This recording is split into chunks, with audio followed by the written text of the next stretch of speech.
Welcome to Sister Sessions, a podcast where two sisters on very different journeys explore what it means to live spiritually in today's world.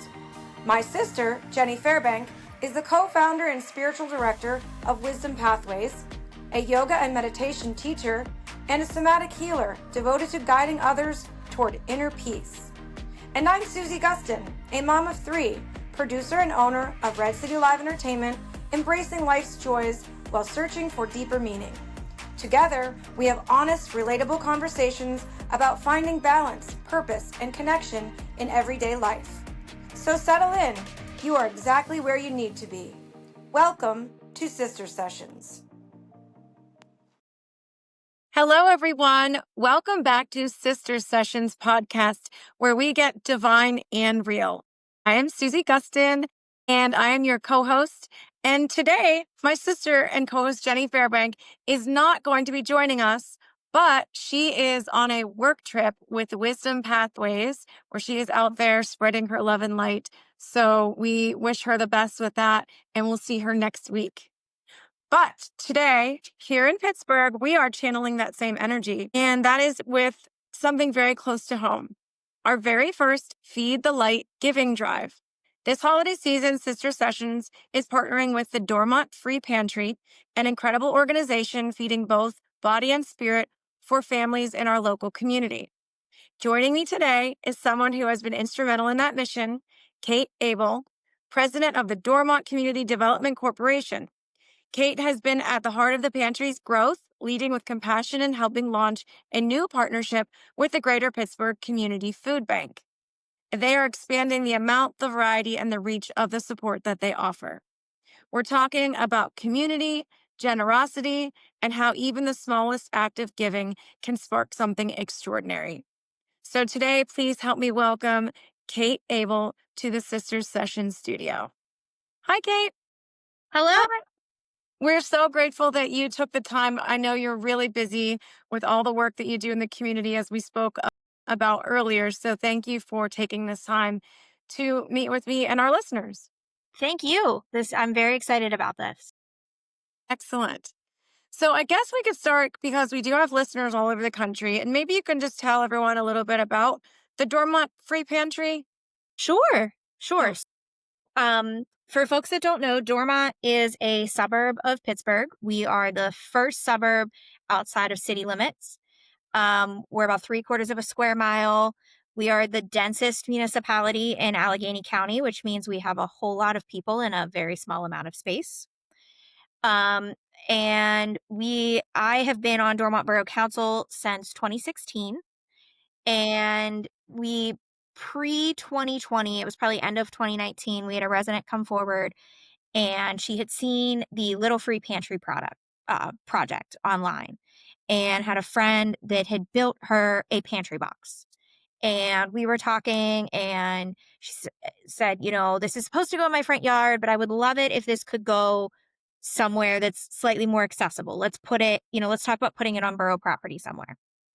And we were in the beginning of those conversations, and then the pandemic happened, and we saw this immediate need for things. And Carla Chagani, who kind of founded this, she was the one that came forward to us asking about putting it on borough property, said, hey, okay, I'm just going to start it on my porch and let's see what we can do. And people were donating things to her, dropping things off on her porch, picking things up, delivering to people that couldn't get out of their homes. Really, we hit the ground running, to say the least. And then as the pantry grew, it really kind of very quickly reached capacity for what could happen on her front porch.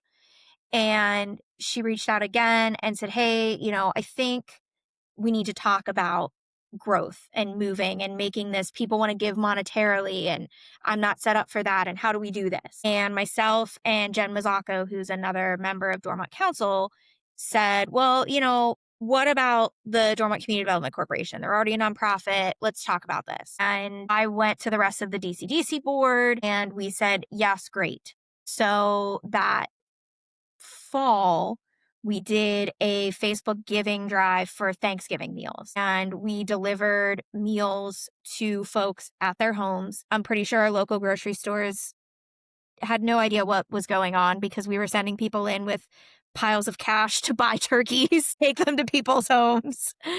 Um, and then that kind of grew and exploded. And we went from there to working with a local butcher to give people a choice of meats and running it out of the Dormont VFW. And then, we kept seeing need for people coming to just the pantry, just Mhm. needing items to feed their families. And we moved the pantry space off of the porch into the basement of the Dormont Municipal Building.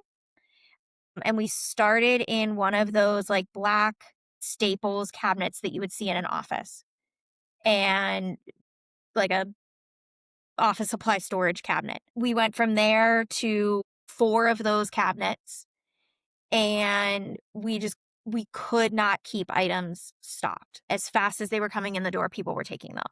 Yeah. And we were doing deliveries a little bit to folks that couldn't get out where we could. And it was really kind of we had a group of about 5 to 7 volunteers that we would each take a day. And we would go up and process donations and check the stock. And we had one volunteer named Leave who was great about, I think Sunday was her day, and she would post on Facebook, like, here's the items that we need. And it was just growing at a magnitude that we saw that there was a need, and we were trying to figure out what to do. So then about 2 years ago now, time is all running together. Carla, who had helped start the project, worked for Pitt, and Pitt had a pantry that partnered with the food bank.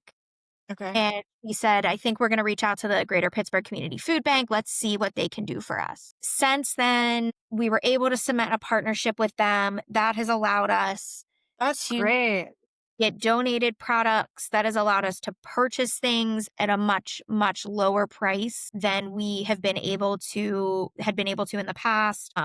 The borough very generously about a year and a half ago actually built us a full scale room with shelving and a door and walls and all kinds of fun things. So we were able to have more items. We have been able to get gift cards for Thanksgiving through the KDK Turkey Fund. We are able to get fresh produce. We got a grant to get a freezer so we can provide frozen items. We've been able to partner with a ton of local businesses. We have one of our volunteers also works with a farmer, and we just got a huge bunch of produce from them at the end of their season. Potomac Bakery very generously gives us things on Saturdays, at the end of their week, baked goods, donuts, things like that. Through the food bank, we were connected with a local grocery store. We're able to go pick things up there. We have, in the last 30 days, the amount of need has doubled. And I would say the amount of generosity from our community has tripled. That's We so awesome. typically, yeah, it's really been incredibly heartwarming to see. We are open 2 Sunday afternoons and 2 Wednesday evenings a month.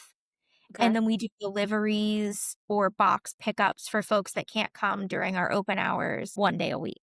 So we have seen our numbers just in the last, I would say probably month to 6 weeks double, between folks not getting paid, folks losing benefits. It's really just exacerbated the need. And we already were having, even before all of this, we were having record breaking nights. The first night we were open for our shopping hours was, a low kind of, I'd say high single digits night. And that was a few years ago. And now we're upwards of 100 families every time we're open. I mean, that doesn't include everything that we do in deliveries and special, kind of one-off things. We're getting more and more calls from the community. I took a call on Friday from someone at a doctor's office that a patient had lost their benefits and didn't know what to do. And, we were able to get them a box of food at 4:30 on Halloween. Really just kind of doing everything we can to help folks as much as we can. And for every call we get that's, hey, someone needs food, we get 2 that are, hey, how can we help? And that's been really amazing. Wow.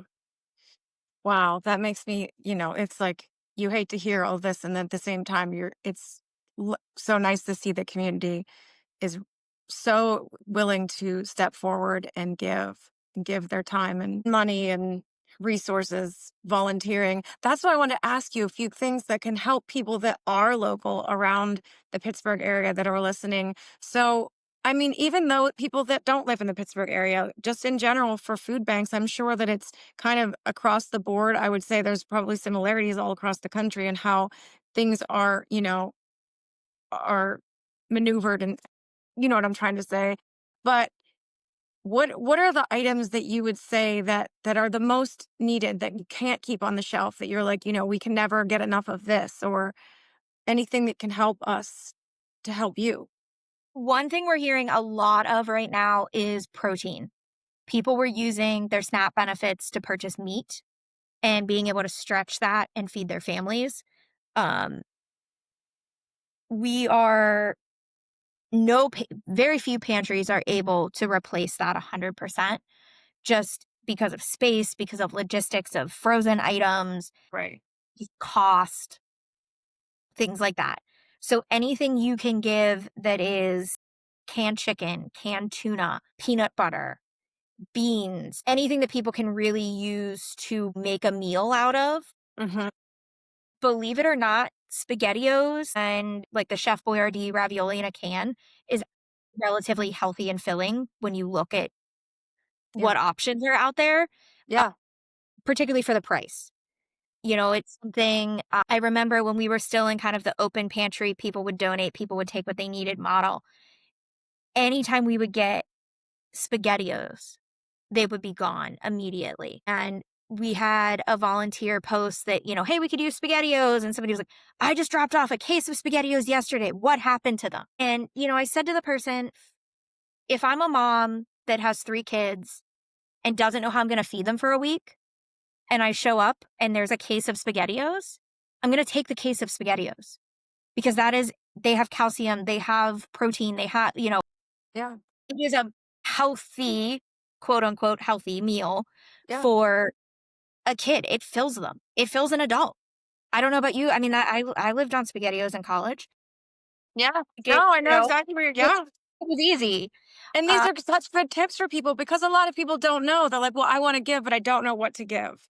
So these are great tips and you're being specific. So yes, keep going. Chunky soup is really great. Anything that's meat and potatoes. Vegetarian options, canned beans, vegetarian soups, things like that for folks that are vegetarian is great. Look at things when you're looking at a can, try to buy a can with a pop top. Some people don't have access to a can opener.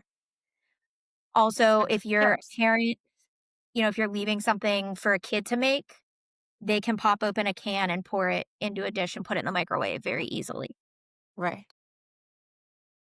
When you're looking at things like boxed mac and cheese, I tell people I am an easy mac till I die girl, but the Velveeta mac and cheese has the cheese pouch already in it. You don't need milk, you don't need butter, you don't need anything else. That's something that's easy for a person. Hmm. You know, Trying to find things that can be stretched is great. Another thing that people don't talk about a lot in this space when we're talking about these things is personal hygiene products, cleaning products, and period products. Those are all things that are incredibly expensive. Yeah. We find, even in our own pantry, in trying to kind of limit folks and make it fair for everybody and be able to give everybody something. For a while, we were having folks choose between a personal hygiene product or a cleaning product. Yeah. And my niece needed community service hours for school. And, she's 13 and she came to the pantry with me and she said, so you mean people have to choose between cleaning themselves or cleaning their dishes? And it really just broke my heart that's what a 13-year-old took away from this Yeah. is, so we really have since then have strived to try to have more of those items available for folks. Yeah. The Dollar Tree for $1.25 sells a lot of really great like shampoo conditioner combos, shampoo conditioner body wash combos. Yeah. those are great things to donate. Wipes of any kind.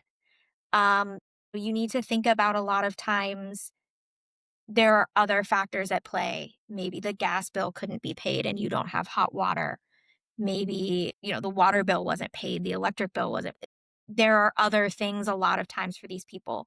So having a wipe, having period products available Yeah. Yeah. that's incredibly important. And it's something, I've been very blessed in my life. I never had to think about that kind of stuff. It was always just there, particularly, as a kid. Yeah. Um, and that's something, we have a lot of dads that are, this is great. I can provide this for my daughter. Deodorant, Yeah. things like that. It's about helping people also maintain their quality of life. Yeah. Yeah. These are things that I think we all take for granted a little bit, that I always have a hot shower, I always have a hot meal, I have what I need. And we are trying to be at least a stopgap for people. And we always say that, we can't be everything to everyone, Right. but we try to supplement a little bit of everything. We're Yeah. the place that can help you get by. Yeah. And it's What a something. blessing. What a blessing. Oh my gosh. You guys, wow. Yeah, please continue. I'm just, yeah. It's just the thing I think a lot of people don't realize is there I would say probably everyone who shops with us regularly was shopping with us and also getting additional benefits. So, yes, we are seeing a lot of people that are coming in as a stopgap because they don't have benefits. We Mm. also are seeing, we may have somebody who now lost their benefits who only came to us once a month because they know that the first Wednesday of the month we have produce, and produce is expensive. So they just would come and get produce and they wouldn't come and get anything else. And now they're coming all 4 times that we're open because they don't have that stopgap anymore. Yeah. And what would you say to someone who's like, "Oh, I really don't have much to give. Maybe I can only donate $5," or what would you say to those people that it's not worth it, it's not enough? It Anything is enough. Um, you know, it's kind of that adage of how do you eat an elephant one bite at a time. Um, if 10 people give $5, then there's $50. And, we are on a model of we have a number of donors who give $10 a month, who give $15 a month. Um, Look for ways that you can give. Also, if you have it, give your time. That's what I wanted to get to that. How can people what is the volunteer situation like there? How can someone get involved in that way? So if you want to volunteer at our pantry specifically, if you go to dormantcdc.com, there's a link on there to sign up to volunteer. It goes through a website called Sign Up Genius. If you're not local, look for other organizations. The thing I tell people, the Greater Pittsburgh Community Food Bank is fantastic. They're amazing and they're a huge resource, but they're a huge resource for a lot of other smaller organizations. Look into those smaller organizations. Give where you can to those organizations. You can give me a donation of items today and it'll be out to somebody in the community that needs it within a week. Where if you're giving to, your larger regional food banks, they have to process it. They have to deliver it Okay. to get it to people. Right now, if you're looking to make an immediate impact, look for your local organizations. A lot of churches have like blessing boxes that are open to the community. Anywhere that has, a direct to consumer kind of opportunity, that's going to be the quickest way to make an impact. Be it volunteering, offering to deliver food to people, offering to come help stock the shelves. I mean, we have volunteers in addition to our open hours. We have volunteers that, you know, Um, we get a lot of people that will like go to Sam's Club and buy a huge amount of laundry detergent pods. And then we break those up into smaller, Oh, bunches that's a to give great idea. it further. So We have you like to volunteers that take those bag that. bulk bills. Yeah, Yeah. If you give us a box of 100 tampons, we're going to split that up so that that maybe goes to 10 people. gotcha. So there are other ways to be helpful to an organization like ours besides giving monetarily if that's not something that you can do, or giving items. Mhm. The other thing I would tell people, if you really really want to be helpful, and I know people's hearts are in the right place, but what is not helpful to an organization, particularly right now, is cleaning out your pantry and giving the can of soup that's been in there for 5 years and expired 4 years ago. Oh, yeah. We see this a lot. People just they think they're being helpful. That's a lot on an organization to then have to go through and make, figure out how to safely get rid of some of this stuff. Mhm. A lot of organizations can't take glass because of the way things are packaged and given to folks. Think about that too when you're looking at if you can find like spaghetti sauce that's in a can instead of a jar, because a lot of organizations have to turn that away. Okay, that's good too. These are good tips. Yeah. Yeah, it's stuff that, I think people don't think about, Right. but it's a lot of there's so much behind the scenes legwork. That's the stuff that, you can also do to be very helpful. Yeah. Yeah. One thing, pantries in places, they can always use our reusable bags. Okay. So when folks come to get items, it's an easy way to give them things. I know, I'm queen of going to Aldi and forgetting and paying an extra 10 cents to buy another bag. And, I then take those to the pantry so they can use them to get items out to people. So that's another thing, if you're cleaning out your closets, reusable bags are helpful. Plastic bags are helpful. Paper bags are not great because a lot of canned items are heavy, but anything, give your plastic bags a second life by donating them to a pantry that needs them. Okay. That's awesome. And then, Kate, what would you say to someone who's struggling right now? It's okay to struggle. One thing that I think a lot of people suffer with, in addition to just the struggle of not having food and not knowing where your next meal may come from, or knowing that, you were relying on these benefits that aren't there, is feeling ashamed to say I need help.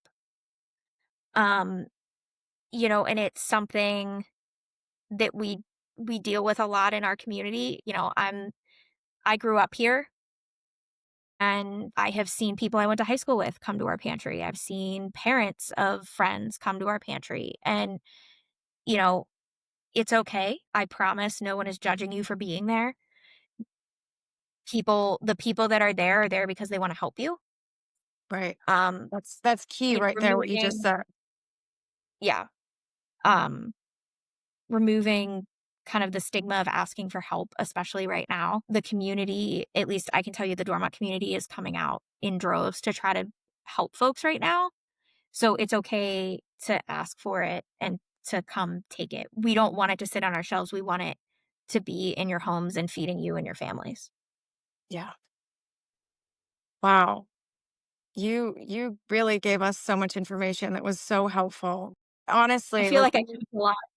it's been great. I mean, really, a lot of those things. I mean, like you said, people don't think about these things fully and clearly. And, we putting together this drive, and I really just wanted to not just throw it out there like, oh, but like give a little of education to people in the community and all around the country, because this is not just a local issue. This is happening everywhere, unfortunately. And knowing that we can help. We can make a difference if we all come together is awesome. And I just appreciate, if we're going to help, trying to do it the best way that we can. So it is helpful. like you said, here's things that don't actually help and here's things that really help. So if we're going to do it, we'd love to do it right. Absolutely. And another thing I would kind of put the bug in people's ear right now, um, we're coming up on the holidays, Christmas, Hanukkah, things like that. Be thinking about also supporting with toys, supporting Do other you accept things. toys? So Dormont Free Pantry does not specifically. The Dormont Okay. Community Development Corporation does a toy drive every year that we make available to pantry families. It's kind of a hand in hand. We ask that you don't donate things directly to the pantry just for storage reasons. But you can find information on our website with an Amazon wish list of how to give toys.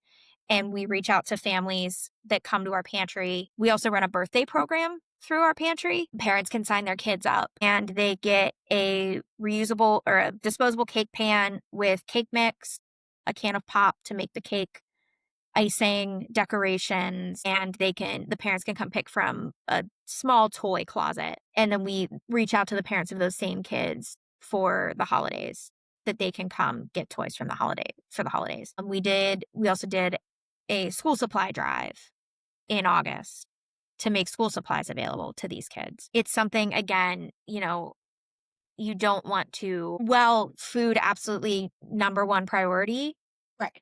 You don't want to forget that there are a lot of other things facing these families right now.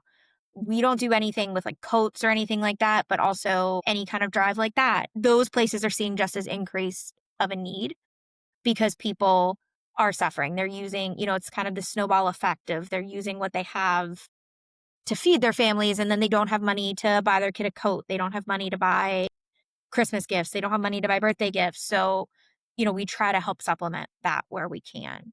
Hmm. But everyone in every organization I've talked to is seeing the need just get bigger and bigger and bigger.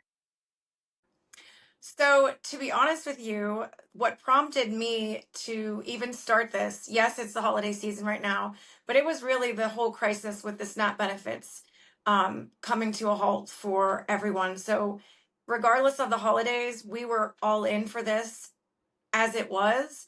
But the fact that the holidays are here is makes it even more devastating to hear for all these families. My heart, I have 3 kids. It breaks my heart. I my love goes to all of those out there struggling with children right now and fearing how they're going to feed them. And if we can do our part to help in that, we are here for it. Absolutely.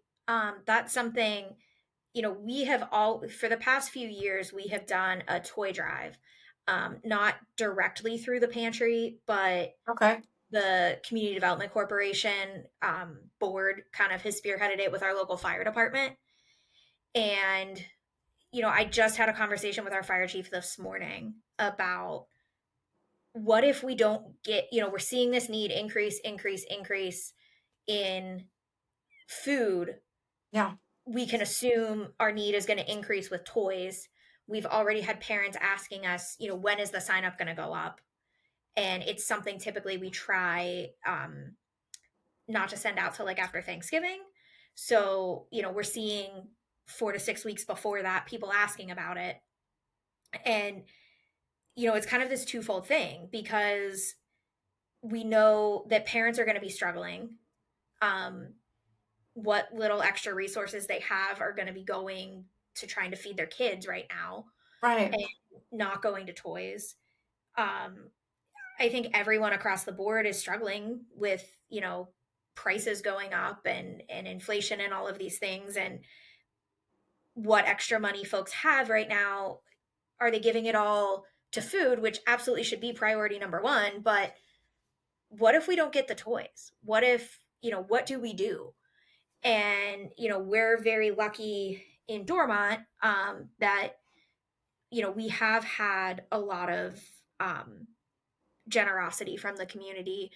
Our organization, the Dormont Community Development Corporation, we also are the parent organization of Dormont Pride. And, we have been successful with that. We have a little bit of money that we can kind of allocate back to this right now. Mhm. The fire department is very generous.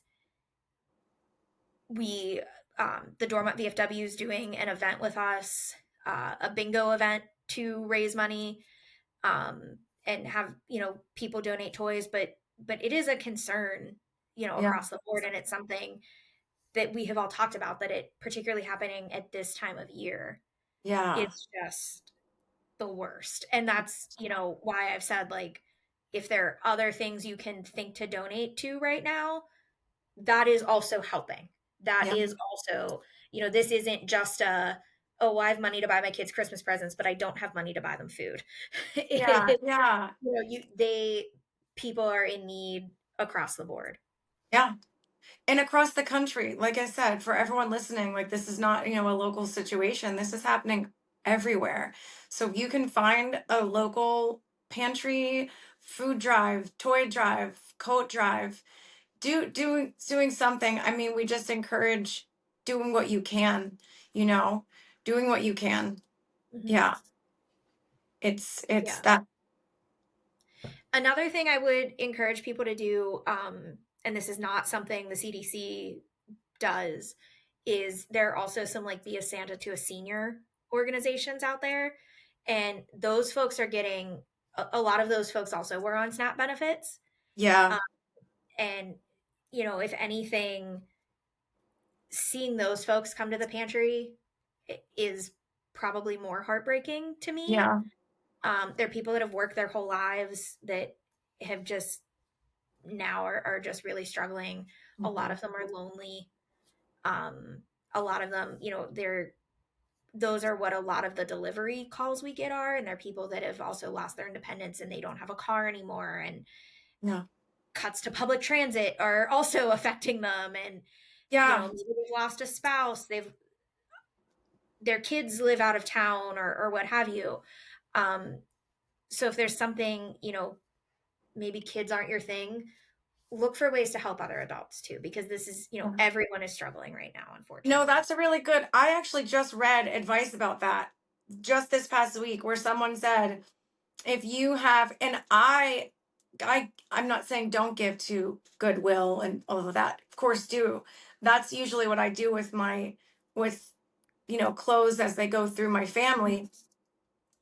However, I heard that it's really good to take them to nursing homes if you have like adult clothes, because a lot of them don't have family visiting them. They don't have money to shop. They can't go shopping. So donating clothing to nursing homes is a need that I didn't even really think about in that light. And I read that this week and I was like, wow, okay, Mhm. that's something different. Even though I have supported, I think the past 2 years it has been for Christmas. Like I've had a person that I picked a name and I found out who they were, what the, you know, sizes were, and I gave them Christmas gifts for Christmas at a nursing home. But I Mhm. mean, if you can do throughout the year and give your clothing away that way, Yeah. yeah, Yeah. There's so many amazing ways to help right now. And we, obviously there has been, rightfully so, a lot of attention on food, but, you know, there's so many things that we can do to help people that are in need. And, find your thing too. I have said for a very, very long time, when you're asking people to donate or when you're asking people to volunteer, when I started working in retail in college, and I worked for the Limited, and customers would come in and I wouldn't stand there and say, buy this sweater and only this sweater because it's the only thing in this store I think you should have. right, We would say, they would choose things that they liked. And, if you think of it in that perspective, when you're asking people to volunteer or donate or, give back in some manner, yeah, kind of think of it as shopping. We used to have pre-COVID, and we've talked about bringing it back. We would have a volunteer fair in Dormont, and we would get every nonprofit organization to come to our rec center, and folks could kind of meet all the organizations in the community. and see, here's what the Historical Society does, and here's what Dormont Arts does, and here's what the CDC does, and here's Well, what that's the really athletic cool. boosters do. And, find a way to get involved that suits you and that you're passionate about. Yeah, I love that. That's a great idea. I mean, you guys have your hands full right now. It's a lot going Yeah. on, but But that's something, when you're thinking about how to give, find what you're passionate about, be it animals or kids or seniors yes, or so true. whatever. That's another thing we didn't even touch on, but people are also struggling to feed their pets right now. If you Yeah. can donate canned cat food, dog food, things like that, Do you small bag accept of that? dog food. We don't, because of space. We'll take like the cans of food. Um, that's another thing. Like, while you may think it's great to donate a 50-pound bag of dog food, where is that organization going to keep it until they can give it to someone? Yeah. But there are organizations that help just with feeding pets or things like that too. So, look for that. Look for what brings you joy and passion, and find a way to give back to that. This is your wheelhouse. This is great advice. I'm serious. You can tell that you're passionate about it. Like, I love it. They're so lucky to have you. The community is so lucky to have you, Kate. Honestly, I mean it. Thank you. Thank you. Yes. And thank you for everything you're doing. We truly would not be able to do this kind of stuff without folks like you harnessing your communities and your networks to do this. Awesome. We hope that what we're creating is going to help in a small way. We are giving out 100 of these bags in our neighborhood to ask people to fill. And if they have more than the bag allows, that they would like to give more, then we'll collect that as well. We'll be distributing those all throughout the neighborhood this week and collecting them on November 19th. And then we'll be delivering them to the Dormont Free Pantry to you all on November 20th. And we are so excited to be a part of this. We are sad that there is such a need, and hopefully that this can change and, things will get better. But in the meantime, we're all equal and we're all here for each other. And I'm so glad that you spoke to those who may be listening that are struggling right now. And it's okay. It is, because we're all the same, and we're here to give as much as we can to anyone who is listening, who is in need. And hopefully this can help our local community right here. Thank you so much. This is an amazing idea. And I think it's, the legwork you're doing to make it easier for people to give is amazing and very much appreciated, and thank you so much. We do appreciate it. We appreciate everyone that has reached out and said, hey, how can I help? Yeah. It's Being in incredible. Pittsburgh, you can't not be a Mr. Rogers fan. And, let's always look for the helpers. And that's really what we've, seen right now is so many helpers come out, and you are one of them. And we appreciate it so much. Well, thank you so much. And we thank you for your time. And I know on behalf of my sister, she feels the same way um, about everything. And I will say that to everyone listening, this is your invitation to feed the light. We've dropped 100 of these food bags, these light bags throughout the neighborhood. If you're tuning in from outside of Pittsburgh, you can still be a part of this movement. Just visit GoFundMe. We have the link in our show notes and in our bio on Instagram. Every dollar that you give helps fill the pantries, fill the hearts and the homes this season. You can also learn more and get involved by visiting at Dormont CDC or emailing dormontcdc@gmail.com. For updates on our giving drive, you can follow us, Sister Sessions, on Instagram. So let's keep showing up for one another with kindness, love, and light. And anything else you want to say before we go, Kate? No, just thank you again. We appreciate it so much. All right. And as my sister Jenny would say, all is well. Thank you for tuning in to this week's episode of the Sister Sessions podcast. If you found inspiration in today's conversation, we'd love it if you shared the episode with your besties, family, or even your favorite neighbors. We'll be back next week with more to share, but until then, remember, meditation is the key to unlocking your inner peace. All is well, friends. See you soon.